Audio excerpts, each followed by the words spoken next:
దేవుని స్తోత్రాలు చెల్లిద్దాము. రెండు చేతులు ఎత్తి అందరూ హల్లెలూయా, హల్లెలూయా, హల్లెలూయా. దేవునికే మహిమ కలుగునుగాక. ఆమేన్. దేవుని సన్నిధిలో కూడి ఉన్న మీ అందరికీ మరొకసారి ప్రభువైన యేసుక్రీస్తు నామములో అందరికీ వందనాలు తెలియజేస్తున్నాను. ప్రియా దేవుని పిల్లలారా, ఇంతవరకు దేవుడు మన మొదటి వర్తమానములో స్తుతి ఆరాధనలో ఆయన మనతో ఉండి మనము దేవుణ్ణి ఆరాధించుటకు, దేవుణ్ణి స్తుతించుటకు, దేవుణ్ణి గణపరుచుకొనుటకు దేవుడు మనకిచ్చిన కృపను బట్టి, దేవుడిచ్చిన ఆయుష్ ఆరోగ్యాన్ని బట్టి మరొకసారి స్తోత్రం చెల్లిద్దామా? హల్లెలూయా, హల్లెలూయా, హల్లెలూయా. దేవునికే మహిమ కలుగునుగాక.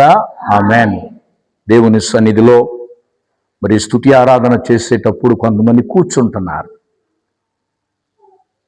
స్తుతి ఆరాధనలో మనం నిలవబడాలి. ఎందుకంటే స్తుతి ఆరాధనను మనం గౌరవించాలి. నీకు బలం లేకపోయినా, నీకు శక్తి లేకపోయినా, ఎట్లాగా అనుకునేనా సరే నిలబడాలి. ఎందుకని? యేసయ్యా, నిలవబడే శక్తి నాకు కావాలి, నేను ఎందుకు కూర్చోవాలి? అందరూ నిలవబడి ఆరాధిస్తుంటే నువ్వు నాకు శక్తిని ఇవ్వలేవా? నువ్వు నాకు బలాన్ని ఇవ్వలేవా? నాలో ఆరాధించాలనే ఒక ఆశ ఉంది. ఏముంది? ఆరాధించాలనే ఒక ఆశ ఉంటే మనకు తెలియకుండానే దేవుని శక్తి మనల్ని ఆవరించునుగాక అని నేను నమ్ముతున్న దైవజనుడుగా మీరు గమనించండి. మీరు 5 నిమిషాలకే నిలబడలేకపోతే నేను 10:30 కాడి నుంచి 1 గంట దాకా నిలబడాలి. మరి నాకు శక్తిని అట్టిస్తున్నాడు దేవుడు. ఏమ్మా చెప్పాలి, నాకు శక్తిని అట్టిస్తున్నాడు. నాకు ఆశ ఏంటంటే దేవుని సన్నిధిలో బాగా స్తుతించాలి, దేవుని గణపరచాలి, దేవుని మహిమపరచాలి. మళ్ళా వారం దాకా ఎటు వెళ్తున్నా ఈ మందిరంలో ఆయన శక్తిని నేను పొందుకోవాలి. ఏం పొందుకోవాలి? ఆ శక్తిని నేను పొందుకోవాలి, అనుభవించాలి అనే ఒక తపన, ఆశ మనలో ఉంటే మన కాళ్ళు లేడి కాళ్ళ వలె మందిరంలో గంతులు వేయునుగాక. నేను నిలబడలేను పాస్టర్, నిలబడలేను. ఏమైంది?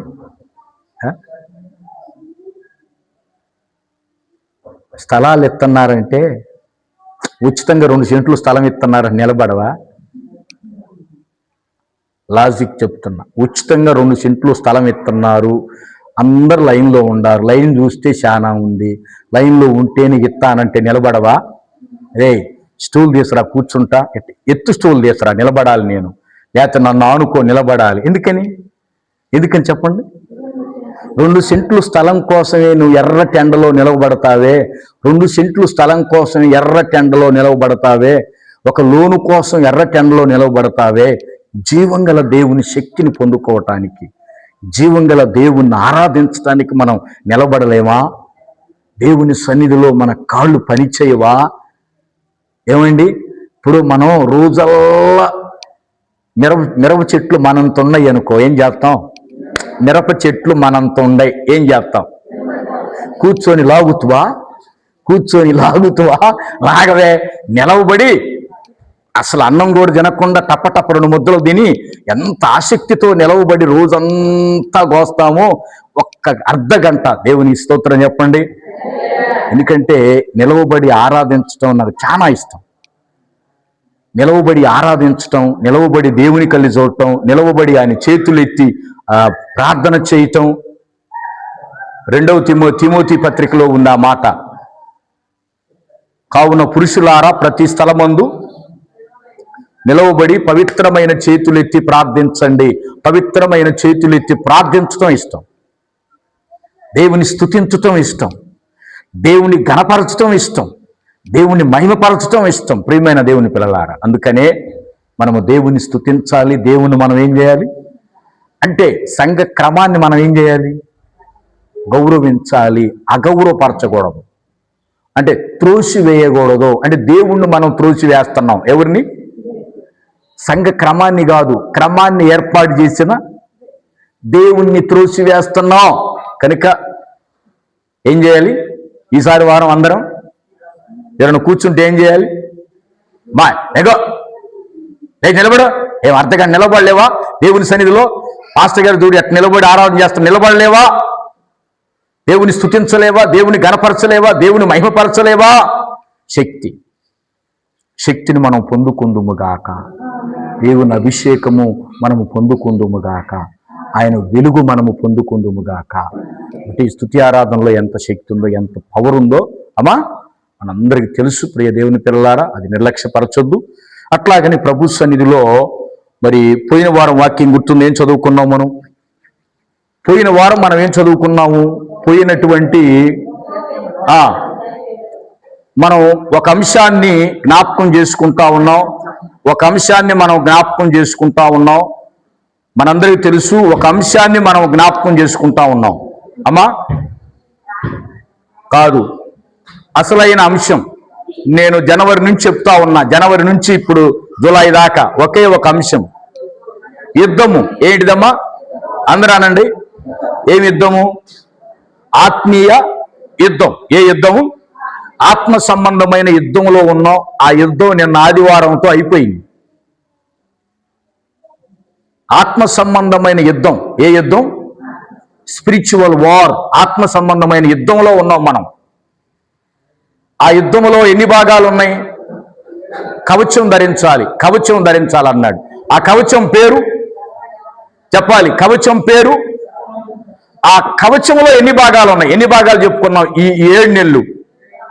7 భాగాలు. 7 నెలలు 7 భాగాలు. ఏంటి ఆ భాగాలు అమ్మా? ఉల్టా చేస్తున్నారు. అటు దీటి వరుస క్రమంలో చెప్పండి గుర్తున్న వాళ్ళు. మొట్టమొదట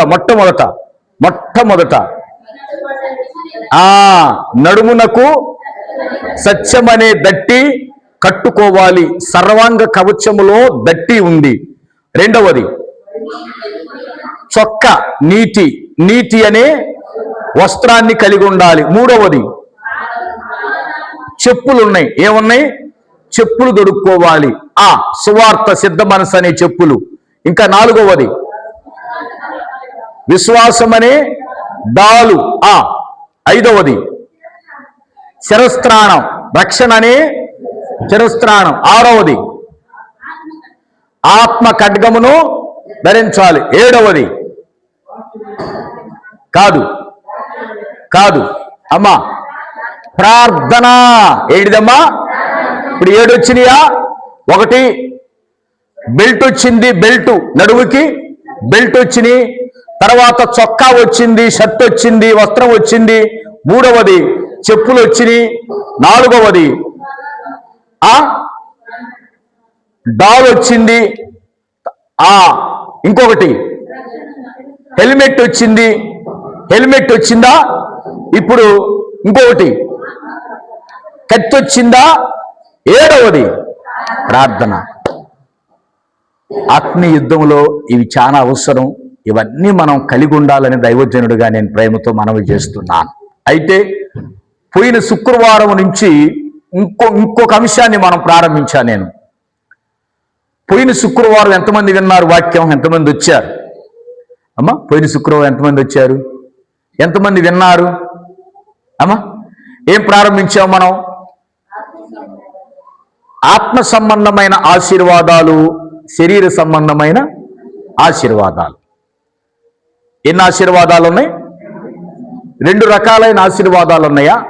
ఒకటి పరసంబంధమైన ఆశీర్వాదము, రెండవది భౌతిక ఆశీర్వాదము. అందరికి అర్థమవుతుందమ్మా? పరసంబంధమైన ఆశీర్వాదము, ఇహలోక సంబంధమైన ఆశీర్వాదము. ఈ ఇహలోక సంబంధమైన ఆశీర్వాదం కోసం ప్రాకులాడొద్దు. ఇవి ఎట్టయినా దేవుడు మనకి ఇవి ఎట్టయినా ఇస్తాడు. కానీ మనం అడగవలసింది ఏంటిది? చదవండి మెయిన్ వాక్యం. ఎఫెసీ 1వ అధ్యాయము 1 నుంచి 3 వచనాలు.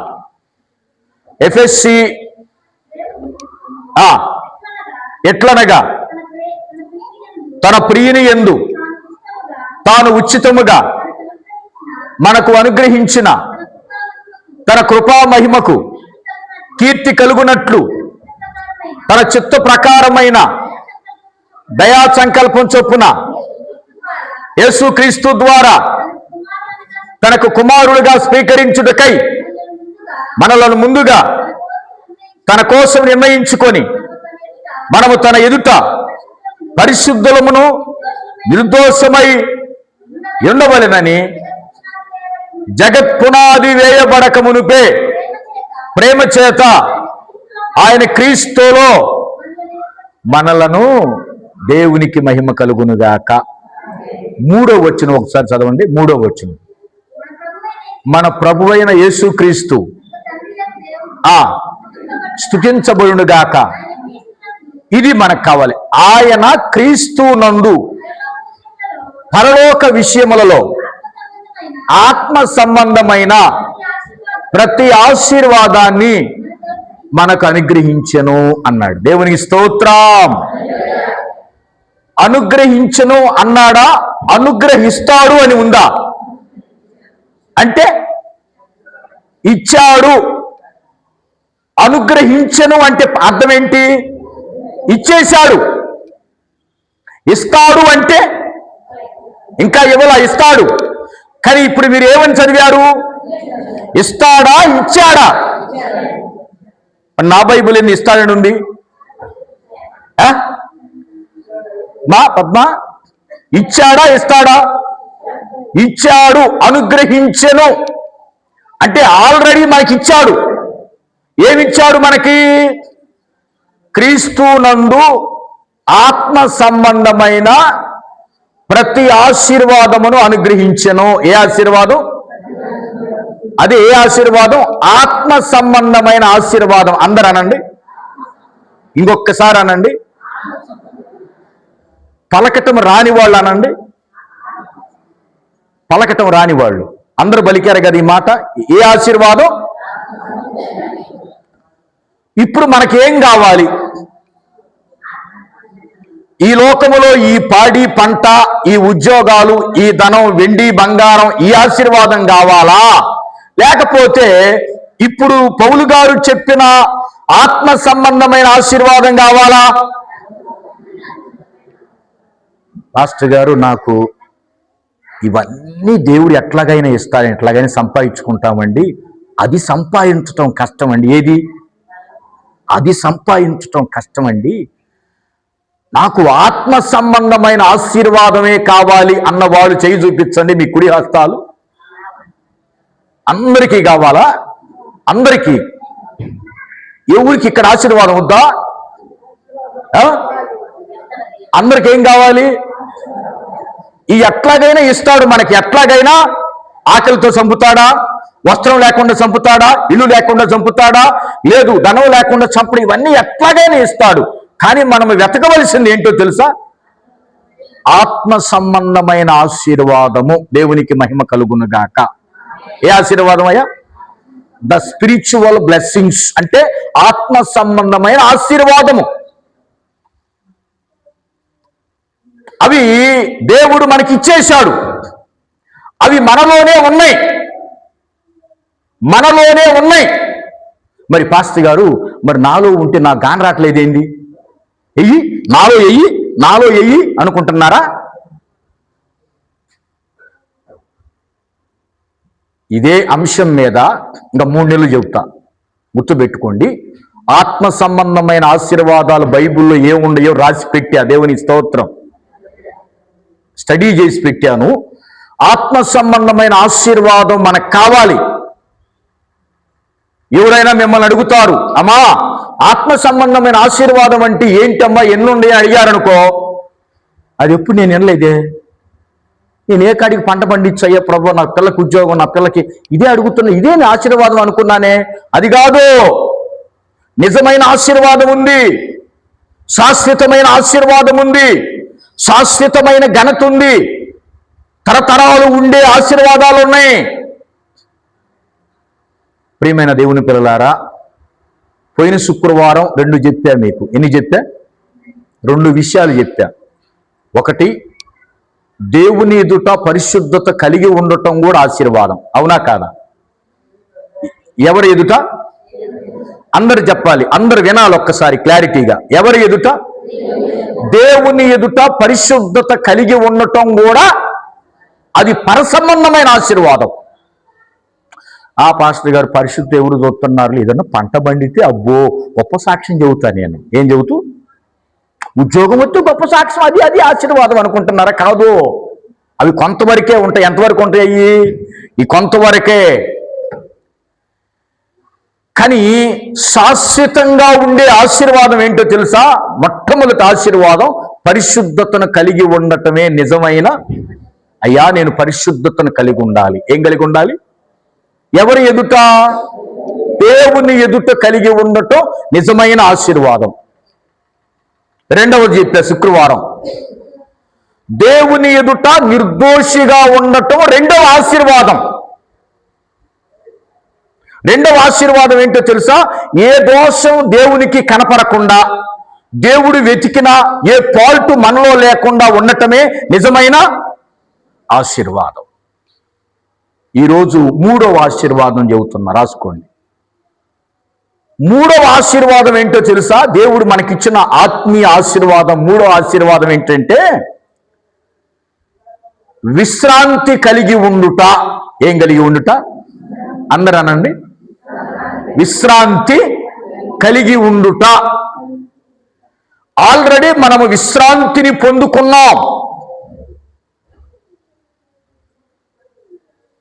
మనకు విశ్రాంతి కావాలి. ఇప్పుడు మనం బాగా పనిచేసామనుకోండి, ఇంటికి పోయి ఏం చేస్తాం? ఇంటికి వెళ్ళి ఫ్యాన్ వేసి ఏం చేస్తాం? అమ్మా హాయిగా రిలాక్స్ అవుతాం. ఏందిరా నేను రెస్ట్ తీసుకుంటున్నాను, నేను నల్ల డ్యూటీ చేసి వచ్చి పని చేశా, నన్ను ఎవరు కదిలించబాకండి, ఈ నైట్ అల్లా కొనుక్కోవాలి, ప్రశాంతంగా రెస్ట్ తీసుకోవాలి, విశ్రాంతి తీసుకుంటాం. ఆ పని నుంచి రెస్ట్, అవునా కాదా? ఏమి పని లేకుండా రెస్ట్, విశ్రాంతి. దేవుడు మనకి ఏమి ఇచ్చాడో తెలుసా? మూడవ ఆశీర్వాదం ఏంటో తెలుసా? విశ్రాంతిని ఇచ్చాడు. ఏమి ఇచ్చాడు? ఎవరికి ఇచ్చాడు విశ్రాంతిని? అందరికి ఇవ్వాలా? మరలా ఆయన వద్దకు వచ్చు వారికి. ఎవరికి? చదవండి, మత్తయి సువార్త 11వ అధ్యాయం తీయండి ఒకసారి అందరూ. మూడవ ఆశీర్వాదాన్ని గుర్తుపెట్టుకోండి. మళ్ళా వరుస నుంచి పైనుంచి అడుగుతా ఈసారి వారం. అయ్యా మనం దేవుని వాక్యం నేర్చుకుందాం, దేవుని వాక్యం విందాం, దేవుని వాక్యాన్ని ధ్యానిద్దాం, మనకు ఆశీర్వాదం కూడా. తీశారా? మత్తయి సువార్త 11వ అధ్యాయములో 28 చదవండి. ప్రయాసపడి భారము మోసుకొనుచున్న సమస్త జనులారా నా వద్దకు రండి. ఏమన్నాడు? ఏమిస్తానన్నాడు?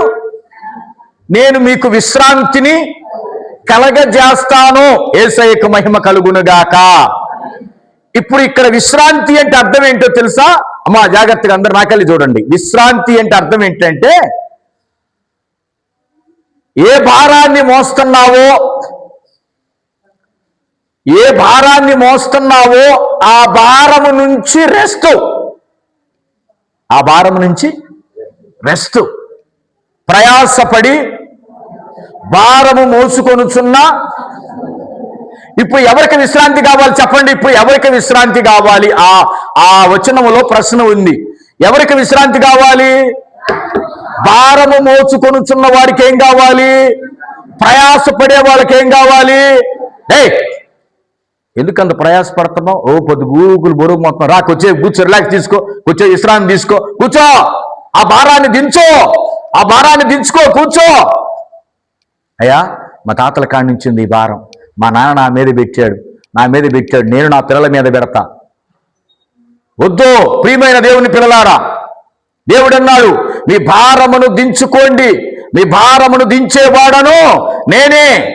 దేవుని స్తోత్రం చెప్పండి, దేవుని స్తోత్రం చెప్పండి. దేవుడు మనకేమిచ్చాడో తెలుసా? విశ్రాంతిని ఇచ్చాడు. ఒక సహోదరి దేవుని దగ్గరికి వస్తా పెద్ద బరువును నెత్తిన పెట్టుకొని వచ్చింది. ఏ బరువుని? పెద్ద బరువులు నెత్తిన పెట్టుకొని వచ్చింది, పెద్ద భారాన్ని నెత్తిన పెట్టుకొని వచ్చింది. యేసయ్య దగ్గరికి రాగానే 12 సంవత్సరాలు బట్టి ఆ భారాన్ని మోస్తుందంట. ఎన్నేళ్ళ బట్టి చెప్పాలి? ఎన్నేళ్ళ బట్టి? 12 సంవత్సరాలు బట్టి ఏం మోస్తుంది? భారాన్ని మోస్తుంది.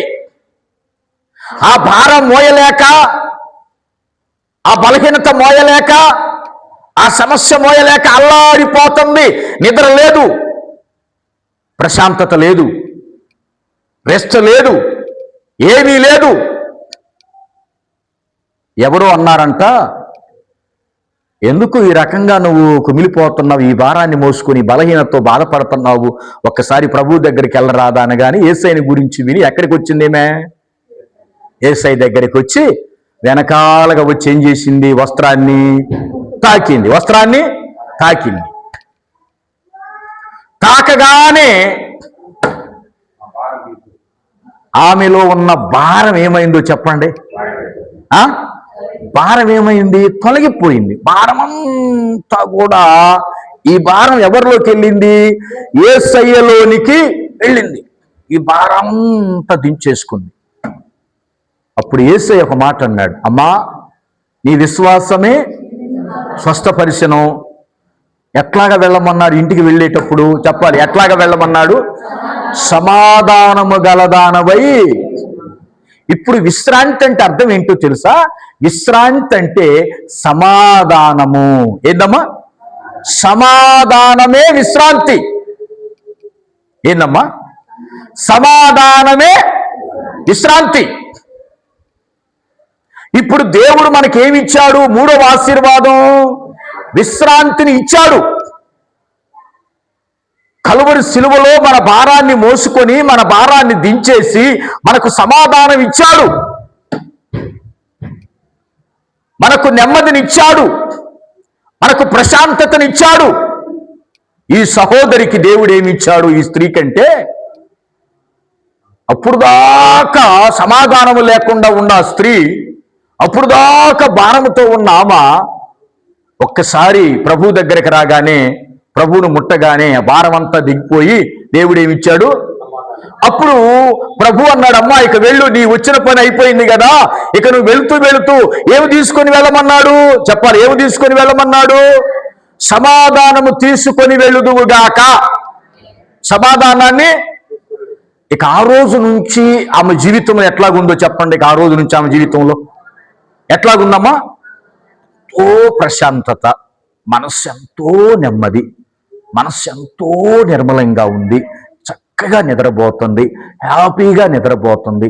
ఎందుకు నిద్రపోతుందంటే ఇక ఆమె శరీరములో ఏమీ లేదు, ఆమె శరీరములో ఏమీ లేదు, ఆమె ఆత్మలో ఏమీ లేదు గనుక ఒక్క ప్రభువు మాత్రమే ఉన్నాడు గనుక ఇప్పుడు ఆమె మనసు ఎట్లాగుందో చెప్పండి. అమ్మా ప్రశాంతంగా ఉంది. ఇక అక్కడి నుంచి ఆమె సమాధానముతో వెళ్ళిపోయింది. అందుకనే దేవుడు మనకేమి ఇచ్చాడండి? మనమందరం కూడా, అమ్మా వినండి, మనమందరం వచ్చేటప్పుడు ఏదో ఒక భారంతో వచ్చామా లేదా? ఇప్పుడు మీకు గనక మైక్ ఇచ్చాననుకో, ఏ భారంతో వచ్చాను అని చెప్పమన్నానికి ఏం చెబుతారు మీరు? చాలా చెబుతాం, అయ్యా నేను ఈ ఘోరంతో వచ్చానయ్యా మందిరానికి, నేను ఈ యొక్క వ్యాధితో వచ్చానయ్యా, నేను ఈ బాధతో వచ్చానయ్యా, నేను ఈ బాధతో వచ్చానయ్యా అని అందరం చెబుతాం. అవునా? దేవుని స్తోత్రం. కానీ దేవుడు ఏమి ఇచ్చాడో తెలుసా? ఏమండి, శరీర విశ్రాంతిని ఇవ్వలా. అది అర్థం చేసుకోండి. ఒకవేళ మీరు విశ్రాంతి తీసుకున్నారనుకో, ఏ పని చేయకుండా, రేపు వచ్చి నన్ను అడుగుతారు, పాస్టర్ గారు చర్చిలో ఆదివారం ఏం చెప్పారు, అసలు ఏ పని చేయట్లా, పాస్టర్ గారు విశ్రాంతి తీసుకోమన్నాడని. నేను చెప్పేది లోక సంబంధమైన విశ్రాంతిని గురించి కాదు. దేని గురించి చెబుతున్నా? ఆత్మకు విశ్రాంతినిచ్చాడు. ఆత్మ భారముతో ఉంది, హృదయము భారముతో ఉంది. ఈ శరీర విశ్రాంతి ఎప్పుడు చెప్పమంటారు? మనకి చెప్పమంటారా? పరదేశ్ మో ప్రియులారా అని నా నోటితో ఎప్పుడైతే పాడతానో అప్పుడు విశ్రాంతి. అది శరీర విశ్రాంతి. ఆయాలను ఇక నీకు కరెంటు బిల్లు కట్టే పని లేదు, డోక్రా కట్టే పని లేదు, మరి ఇక నీకు ఏ బిల్లు కట్టే పని లేదు, హౌసింగ్ లోన్ కట్టే పని లేదు, ఏ ట్యాక్సీ కట్టే పని లేదు, అన్నం వండుకునే పని లేదు, పప్పు వండుకునే పని లేదు, గ్యాస్ ముట్టించే పని లేదు. ఒకే పని, ఆయనను ఆరాధించటమే. యేసయ్యకు మహిమ కలుగునుగాక. ఆ విశ్రాంతి ఇప్పుడులో మనకు లేదు. కానీ దేవుడు ఆత్మ సంబంధమైన విశ్రాంతి. ఏ విశ్రాంతి? ప్రియమైన దేవుని పిల్లలారా, దేవుడు మనకి ఈ శరీర బలహీనతల నుంచి కూడా విడుదల ఇచ్చాడు, విశ్రాంతిని ఇచ్చాడు. హ్యాపీగా ఉన్నాం. ఈ బాధల్లో కూడా దేవుడు మనకి సమాధానాన్ని ఇచ్చాడు, అసలైన విశ్రాంతిని ఇచ్చాడు. ఏ విశ్రాంతి అమ్మా? అసలైన విశ్రాంతి. ఏ విశ్రాంతి అది? భయంకరమైనటువంటి అగ్ని మంటల నుంచి విడుదల. అదే నిజమైన ధనవంతుడు. ఎక్కడున్నాడు చెప్పాలి? ధనవంతుడు ఎక్కడున్నాడు అమ్మా? ధనవంతుడు ఎక్కడున్నాడు?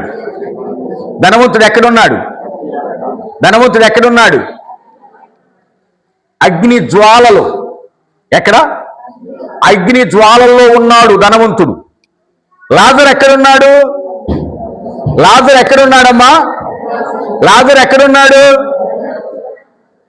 ఒక ఆమెను అడిగితే, ఏ లాజరు అయ్యా? మా ఊళ్ళో 5 లాజర్లు ఉన్నారు. ఎన్ని లాజర్లు ఉన్నారంట? మా ఊళ్ళో 5 లాజర్లు. ఏ లాజరు? ఇంటి పేరు చెప్పయ్యాను. దేవుని స్తోత్రం నాయన. బైబిల్లో ఇంటి పేరు ఉంటేనే నేను చెప్పడానికి కూడా ఇంటి పేరు ఉందా బైబిల్లో? ఏమన్నాడు? లాజరు ధనవంతుడు. ధనవంతుడు ఇంటి పేరు కూడా లేదు, ధనవంతుడి పేరు కూడా లేదు. ధనవంతుడు ఎంతమంది ఉన్నారు? అవునా కాదా? ధనవంతుడు లాజరు. కానీ చూడండి, ధనవంతుడు బాగా యాతన పడుతున్నాడు. ఏం పడుతున్నాడు అమ్మా? ధనవంతుడు ఏం పడుతున్నాడు? యాతన, యాతన, యాతన. రేత్రి మొగుడులో ఒకటే యాతన. ఏమైనా రెస్ట్ ఉందండి అక్కడికి? ఆయనకి ఏమైనా రెస్ట్ ఉందా? డ్యూటీల ప్రకారం ఏమైనా రెస్ట్ ఇస్తాడా? లేదు. ఇక ఎప్పుడు కూడా యాతన పడతా ఉన్నాడు ధనవంతుడు. కానీ లాజరు ఎక్కడున్నాడమ్మా? లాజరు సూర్యుడు లేని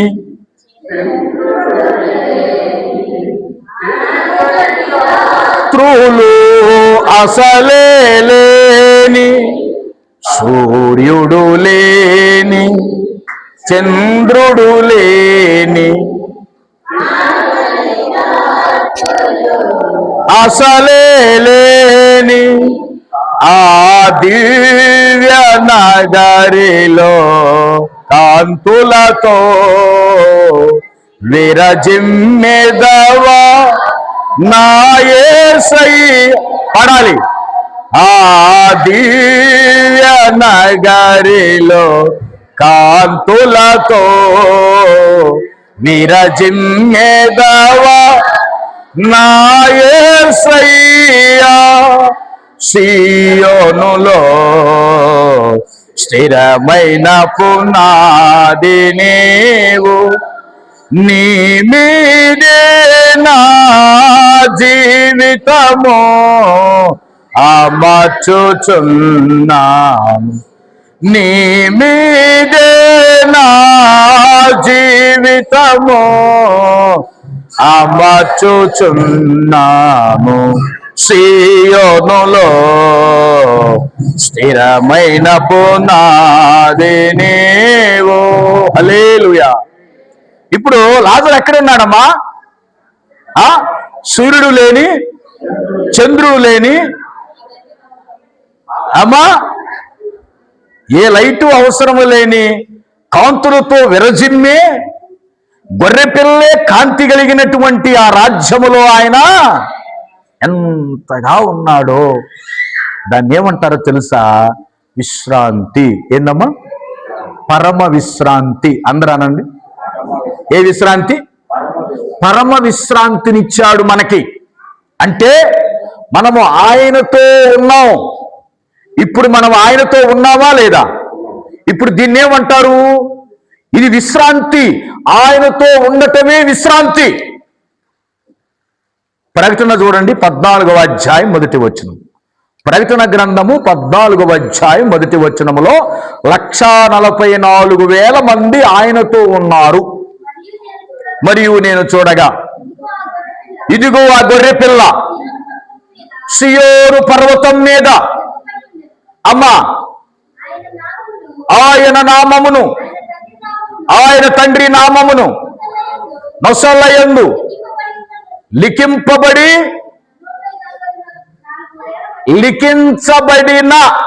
ఇప్పుడు ఆయన నామము ఎక్కడ లిఖించబడింది? ఫస్ట్ కానీ చదవండి. మరియు నేను చూడగా ఇదిగో ఆ గొర్రె పిల్ల సియోను పర్వతం మీద నిలవబడి ఉండెను. ఆయన నామమును, అమ్మా ఆయన తండ్రి నామమును ఎక్కడ ఎందు, నొసళ్ళు అంటే ఎక్కడ ఉన్నాయి చూడండి, నొసళ్ళు ఎక్కడ ఉన్నాయి? నొసళ్ళ యందు లిఖించబడి ఉన్న 144,000 మంది ఆయనతో కూడా ఉండిరి. ఒక్కసారి స్తోత్రం చెప్పండి. ఇప్పుడు చెప్పండి ప్రశ్న, ఆయనతో ఎంతమంది ఉన్నారు? అమ్మా కుమారి కళ్ళు మూయొద్దు, ముందుకు పడతావు. అమ్మ, ఆయనతో ఎంతమంది ఉన్నారు?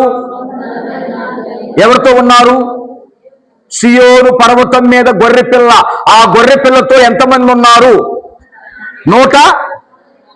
చెప్పాలి గట్టిగా, 144,000 మంది ఉన్నారు.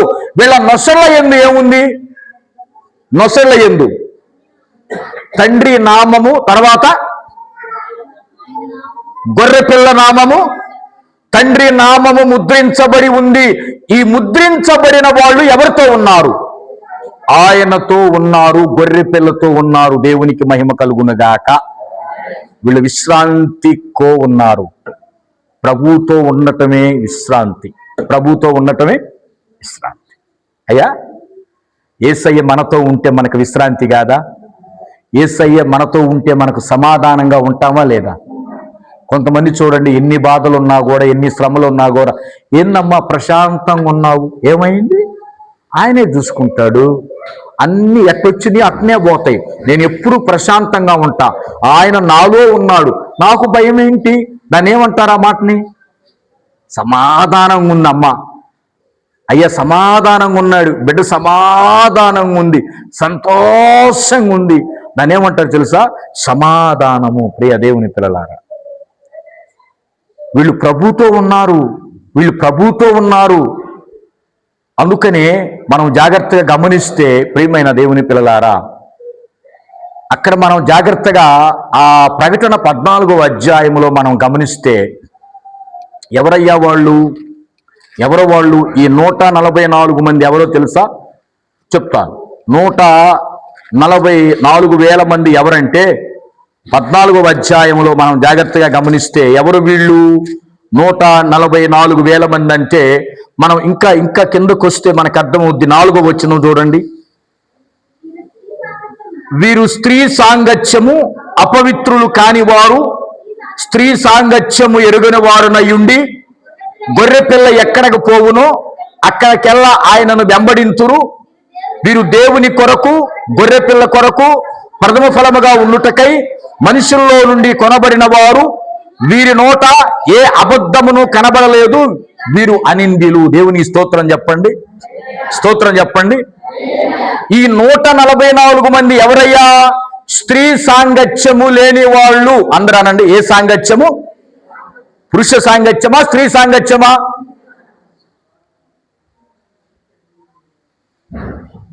స్త్రీతో సంబంధం లేని వాళ్ళు, స్త్రీతో సంబంధం లేని వాళ్ళు. ఎవరా స్త్రీ? ఘట సర్పము, అపవాది. ఎవరా స్త్రీ? ఇంకా మీరు ప్రకటన గ్రంథంలో చూస్తే మృగము, సాతాను, అపవాది. స్త్రీని దేవుడు సాతానుతో పోల్చాడు. సాతాను మనిషితో వీరికి సాంగత్యము లేదు. వీళ్ళు సాతాను మనుషులు కాదు, పాపపు మనుషులు కాదు. పాపము నుంచి విడిపించబడి ప్రభు కొరకు వచ్చిన వాళ్ళు. కనుక ప్రియ దేవుని పిల్లలారా, మనమందరం కూడా పాపము నుంచి విడిపించబడ్డాం. దేని నుంచి? పాపము నుంచి విడిపించబడి దేవుడు మనకేమిచ్చాడు? విశ్రాంతిని ఇచ్చాడు. అది నిజమైన ఆశీర్వాదం కాదా? ఏమండి, ₹1 ఇస్తే దేవుడు విశ్రాంతిని ఇస్తాడా? సమాధానం వచ్చిద్దా? సమాధానం వచ్చిద్దా? రాదు.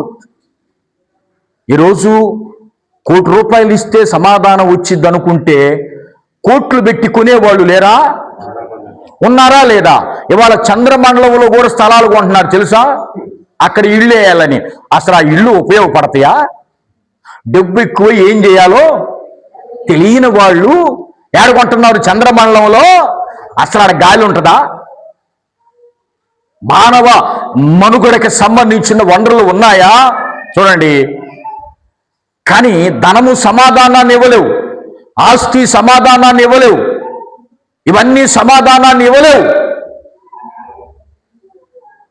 మరి విశ్రాంతిని ఇచ్చేది ఎవరయ్యా అంటే పరమ తండ్రి. స్తోత్రం చెప్పండి, స్తోత్రం చెప్పండి, హల్లెలూయా. అందుకనే ప్రియమైన దేవుని పిల్లలారా,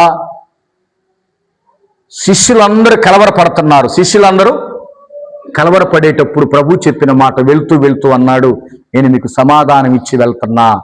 ఎంతమంది ఎన్ని శ్రమల పాలు చేసినా మీకేం కాదు, మీ నెమ్మదిగా ఉంటారు. చదవండి యోహాను సువార్త 16:33 చివరి వచనం. 16వ అధ్యాయం చివరి వచనములు చదవండి ఒక మాట. 16వ అధ్యాయం చివరి వచనములు చదవండి ఒక మాట. ఏమన్నాడు అక్కడ? అమ్మా, నా యందు మీకు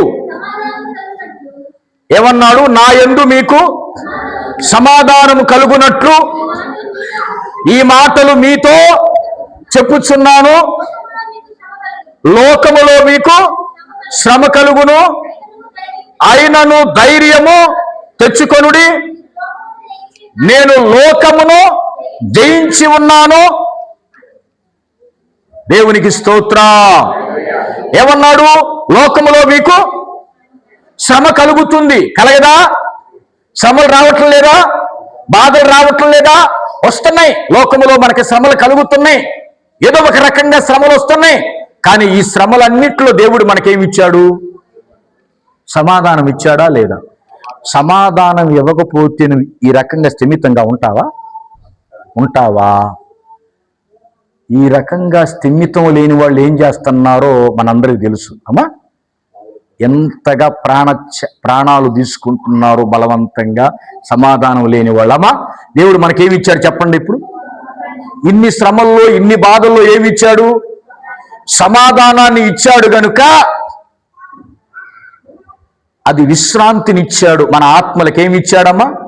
అమ్మా, మన ఆత్మలకు ఏమి ఇచ్చాడు? విశ్రాంతినిచ్చాడు, సమాధానాన్ని ఇచ్చాడు. అందుకనే అపోస్తులు ఎన్ని బాధల్లో ఉన్నా, సేవలో ఎన్ని కష్టాలు వచ్చినా వాళ్ళు ఎట్లాగున్నారు చెప్పండి? స్థిమితంగా ఉన్నారు. ఎవరు ఏమడిగినా కూడా, అవునా కాదా? ఎవరు ఏమడిగినా ఏం చెప్తున్నారు?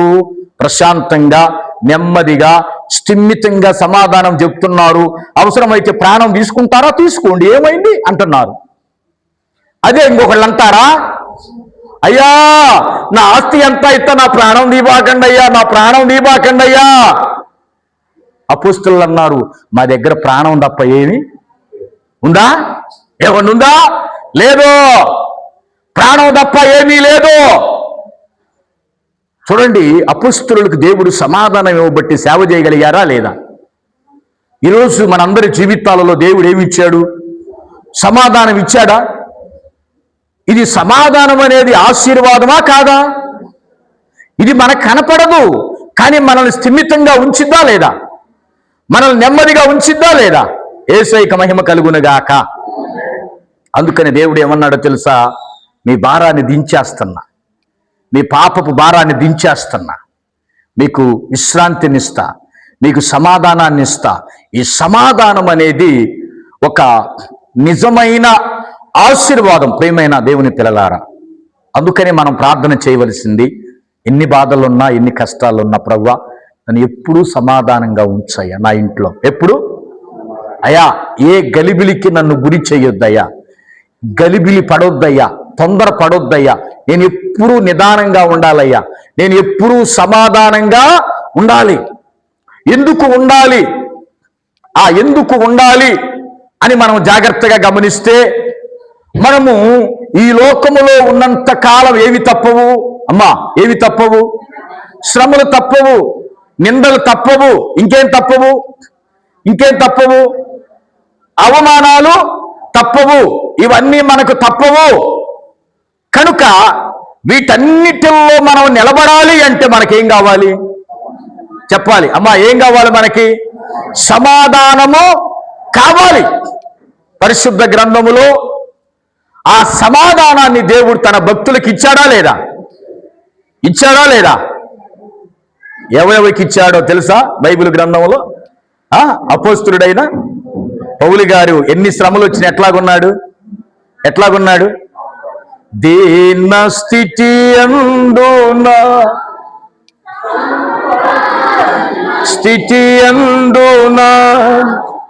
నడచినను ఎగిరినను సంతృప్తి కలిగి యుండునే. దీన స్థితి అందునా. అందరూ చప్పట్లు కొడుతూ, కుర్చీలో వాళ్ళు చప్పట్లు కొడుతూ యేసయ్య నామాన్ని కనపరుచుకుందాం. ఈ ఆశ కలిగి దీన స్థితి అందునా. పాడాలందరూ నోరు తెరచి.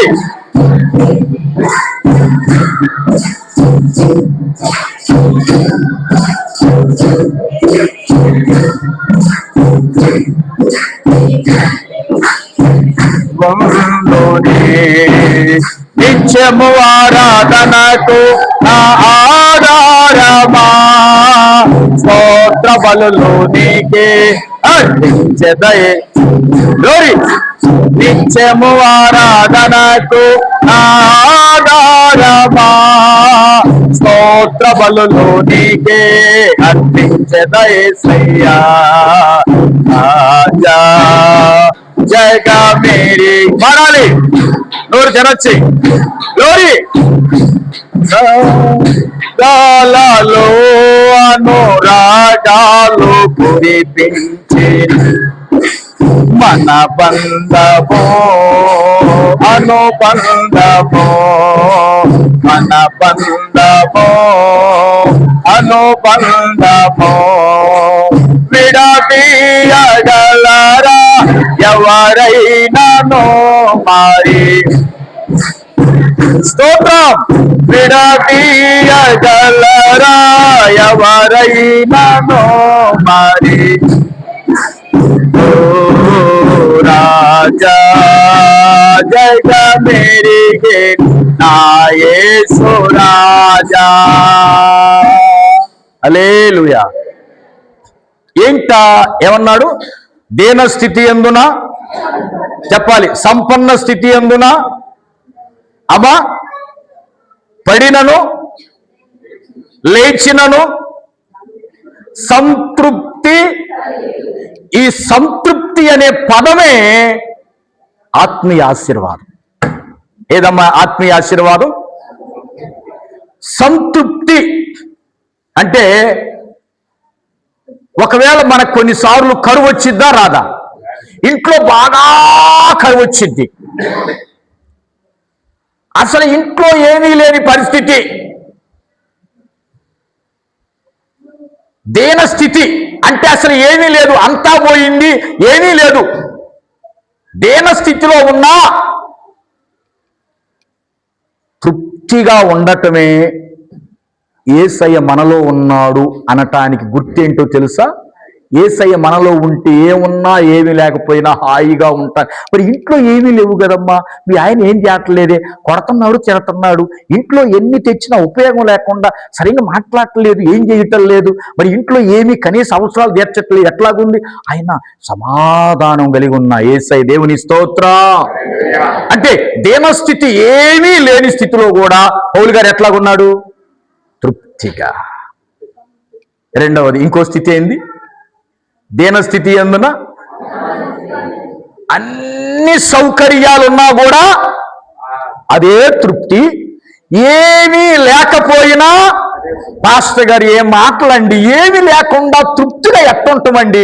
అన్నీ ఉంటే వాటిని చూసుకుంటా ఆ ధనాన్ని ఖర్చు పెట్టుకుంటా గట్టిగా తృప్తిగా ఉంటాము. ఏమీ లేకుండా తృప్తిగా ఎట్లాగుంటామంటే పౌలు గారు అంటున్నాడు, నిత్యము ఆరాధనలకు, నిత్యము ఆరాధనకు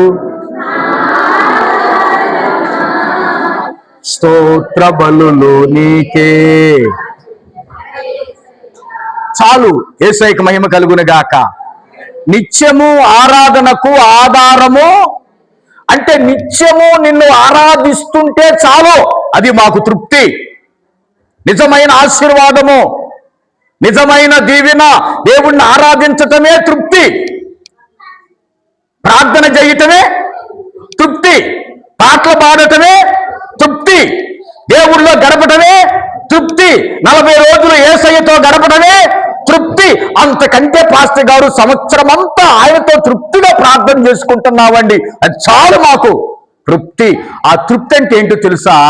దేవుడిచ్చే 3వ ఆత్మీయ ఆశీర్వాదమే మనకు ఆ తృప్తి. దేవునికి మహిమ కలుగునుగాక. ఒక సహోదరి ఉంది, నాకు తెలిసిన ఒక సహోదరి, అప్పులు తీరిన తర్వాత మళ్ళా అప్పులు పెట్టుకుంటది. మళ్ళా అప్పులు తిరిగి అంటది, పాస్టర్ గారు అప్పులేం తిరిగిపోయినాయి. పాస్టర్ గారు మళ్ళా అప్పుల్లో పడ్డాను, ప్రార్థన చేయండి, తృప్తిగా లేదండి, అప్పులు ఉన్నాయి అంటది. సరే నేనేం చేశా, మళ్ళా ప్రభు 2వసారి అయినా బిడ్డను తృప్తిగా, సరే అప్పులన్నీ తీరతాయి, బాగున్నావు. మళ్ళా ఇంటికి పోతే అంటది, మళ్ళా అప్పులు వచ్చి పైన పడ్డాయి, ప్రార్థన చేయండి పాస్టర్ గారు. దేవుడు నీకేమిచ్చాడు? తృప్తినిస్తే మనమేం చేస్తున్నాం? మళ్ళా మొత్తం దించిన భారం అంతా మరలా అందరితో పాటు నేను దర్జాగా ఉండాలి, అందరితో పాటు అందరితో సమానంగా ఉండాలి, అందరితో దర్జాగా ఉండాలి, అందరితో ఈక్వల్గా ఉండాలి, అందరితో నేను ఉండాలని ఏం చేస్తున్నాం? సమస్తాన్ని నెచ్చన పెట్టుకుంటున్నాం. దాని వలన మనకేమి కోల్పోతున్నాం? తృప్తిని కోల్పోతున్నాం. అందుకని దేవుడు మనతో ఏం మాట్లాడుతున్నాడో తెలుసా? ఆత్మీయ ఆశీర్వాదం 3వది ఏంటో తెలుసా? సంతృప్తి కలిగి ఉండటమే. దాన్ని ఏమంటారు తెలుసా? ఆత్మీయ విశ్రాంతి. ఏ విశ్రాంతి చెప్పాలి? ఏ విశ్రాంతి? నీ ఆత్మ విశ్రాంతి తీసుకుంటే మళ్ళా నీ ఆత్మ మీద భారం పడుతుంది. ఏం పడుతుంది? భారం పడొద్దు. మళ్ళా దేవుడు భారాన్ని దించాడు. ఒక ఆయన ట్రాక్టర్ వేసుకుని వెళ్తున్నాడు, గడిమోపు వేసుకుని ఒక ఆయన వెళ్తున్నాడు. ట్రాక్టర్ ఆయన ఆపి ఏం చేశాడు? అరే వాడు ఆ రకంగా ఎండలో పోతున్నాడు, ఆపండ్ర ట్రాక్టర్ అన్నాడు. ట్రాక్టర్ ఆపారు. గడిమోపు ట్రాక్టర్లో పెట్టుకొని కూర్చోమన్నాడు. అని ట్రాక్టర్ నడుపుతా పోతున్నాం. 1 కిలోమీటర్ పోగానే ఆ నడిపేవాడు వెనక్కి చూసిండంట. ఏం చేసి తెలుసా? ఇడు ట్రాక్టర్లో కూర్చున్నాడు,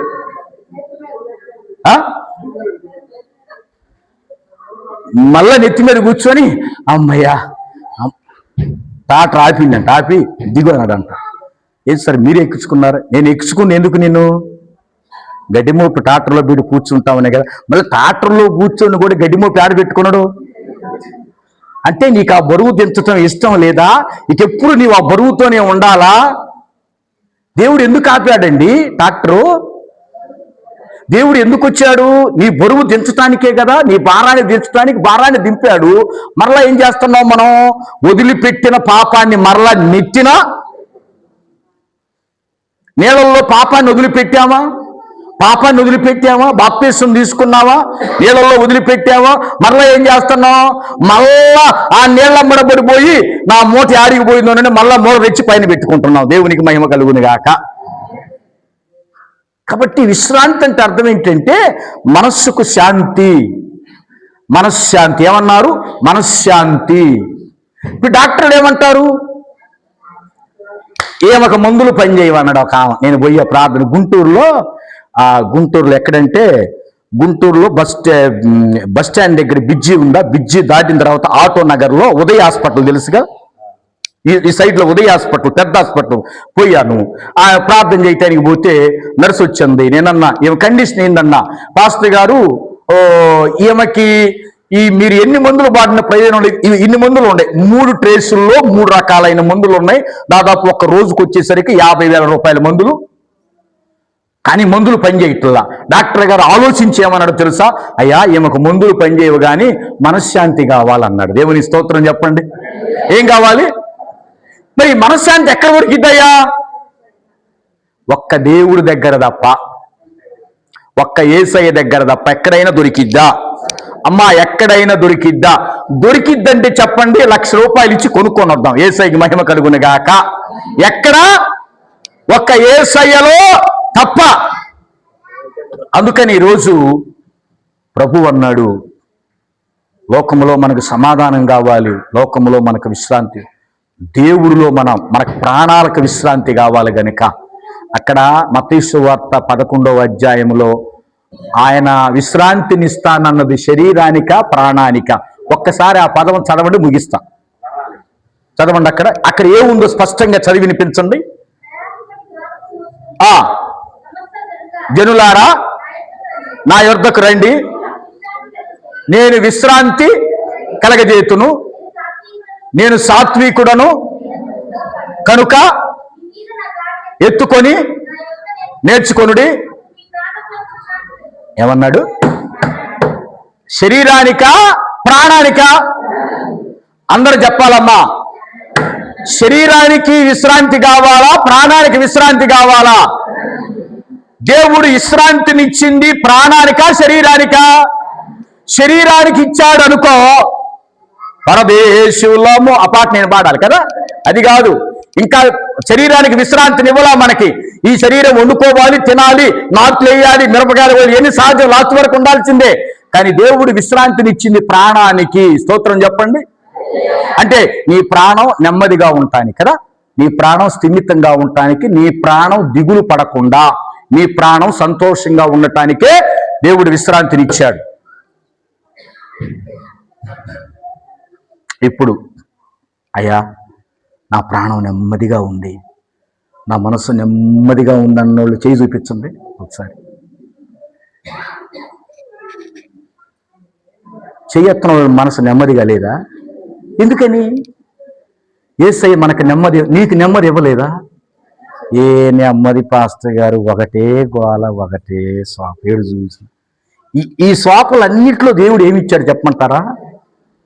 ఆ మనశ్శాంతి ఇస్తేనే ఇలా ఆరాధన చేయగలుగుతున్నావా లేదా? మనశ్శాంతి లేకపోతే మనకిచ్చాడు మనశ్శాంతి, అది మనకు తెలియట్లా. మనకిచ్చాడు మనశ్శాంతి. దేవునికి మహిమ కలుగునుగాక. ఇదేమంటారు తెలుసా? విశ్రాంతి అంటే ఆత్మ సంబంధమైన ఆశీర్వాదం. ఇప్పుడు 3 చెప్పా. ఒకటి ఆత్మీయ ఆశీర్వాదాలు 3 చెప్పాను. ఒకటి ఆయన ఎదుట పరిశుద్ధులమై ఉండటమే నిజమైన ఆశీర్వాదము, దానికి మించిన ఆశీర్వాదం లేదు. రెండవది ఆయన ఎదుట నిర్దోషిగా బ్రతకటమే నిజమైన ఆశీర్వాదం. మూడవది మన ప్రాణాలకి నెమ్మది ఇవ్వటమే నిజమైన. కాబట్టి యేసయ్య నాకెప్పుడూ సమాధానం ఉండాలి. పౌలు గారు చూడండి ఎంత సమాధానంగా బ్రతుకుతున్నాడు. అన్ని శ్రమల్లో కూడా, అన్ని కష్టాల్లో కూడా, అన్ని బాధల్లో కూడా పాట పాడుకుంటూ, ప్రభువా బలహీనతలో శ్రమల్లోనైనా తృప్తి కలిగి ఉన్నానయ్యా, నీవు నాకున్నావు తండ్రి, అయ్యా నీవు నాకుంటే చాలయ్యా, ఎంత తృప్తిగా బ్రతుకుతున్నాడు.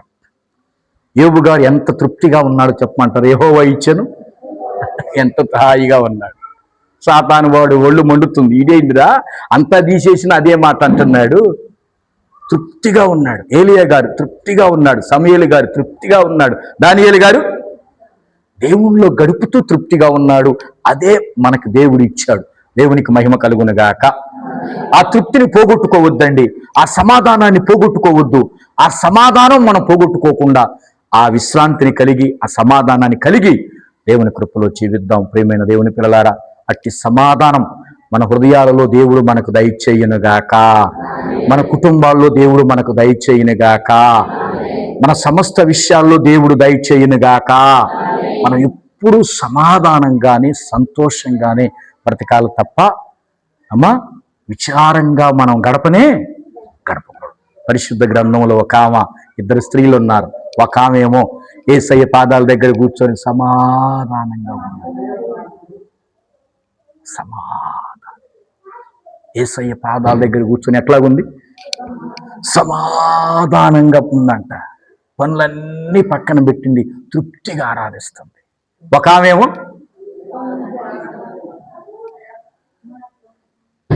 చుట్టూ ఎన్ని పెట్టుకున్నారు? చుట్టూ అయ్యా, చుట్టూ ఎన్ని పెట్టుకుంది చెప్పాలి. చుట్టూ ఎన్ని పెట్టుకుంది?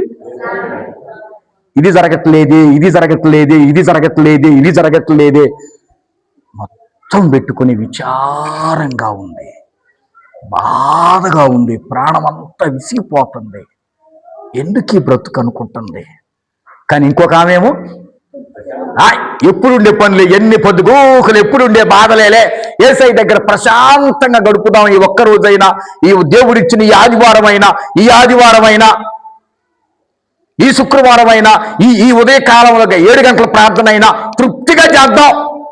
తృప్తి కలిగి ఉండటమే దేవుడిచ్చిన సమాధానం గనుక అట్టి తృప్తిని కలిగి, అట్టి ఆశని కలిగి, అట్టి సమాధానాన్ని కలిగి మనం జీవించాలని 3వ ఆశీర్వాదం విశ్రాంతి దేవుడిచ్చాడు.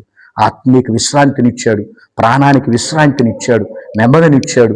ఆ నెమ్మది కలిగి మనం సదాకాలం జీవిద్దాం. దేవుడి మాటలు దీవించునుగాక. ఆమేన్. హల్లెలూయా, హల్లెలూయా, హల్లెలూయా. దేవునికే మహిమ కలుగునుగాక. ఆమేన్.